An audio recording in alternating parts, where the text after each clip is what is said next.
Hi hello good morning friend, कशा सगळे मजेत ना? मी पण मजेत. तर काय झालं ना, सार्थकला पालकची भाजी अजिबात आवडत नाही. पालक म्हटलं की डायरेक्ट म्हणतो मला जेवायचंच नाही, मला भूकच नाही, अशी नखरे असतात त्याची. तर मी त्याला सांगत होते तुम्हाला मिळतंय ना म्हणून, हे नाही तर ते भाजी बनवून देते ना म्हणून नाटकं करता तुम्ही. तर तुम्ही म्हणा आता हे काय चाललंय. तर मी त्याला ते सांगत होते की आम्ही शिळे तुकडे सुद्धा मीठ टाकून खाणारी माणसं आहेत आणि तेच खाऊन आम्ही मोठे झाले. त्यामुळे आम्हाला अन्नाची किंमत आहे, परिस्थितीची किंमत आहे, आईवडिलांच्या कष्टाची पण किंमत आहे. तर मी तुम्हाला दाखवते ना, ते आहे शिळे भाकरीचे तुकडे. तव्याकडे जास्त लक्ष देऊ नका, कारण तो भाकरीचा तवा आहे त्यामुळे तो काळाच करायचा आहे मला म्हणून.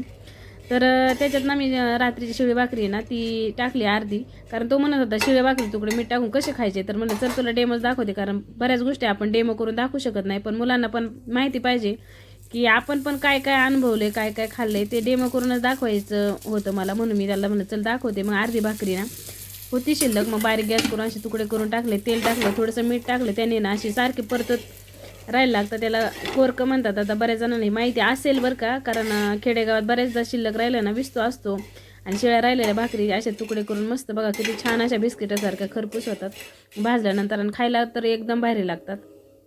तर असे मस्त कोरके तयार केले मी. बघा कसा खरखर आवाज येतो याचा, म्हणजे अगदी बिस्किटासारखे कडक झालेत कुरकुरीत. तर बघा आवाज येतोय का? सार्थकला आवडले. सार्थक आवडले का? खूपच. तुला कळलं ना आता कोरकं म्हणजे काय? ते कोरकं म्हणजे काय कळलं ना? हो, छान आहे का? खूपच. खा मग चल.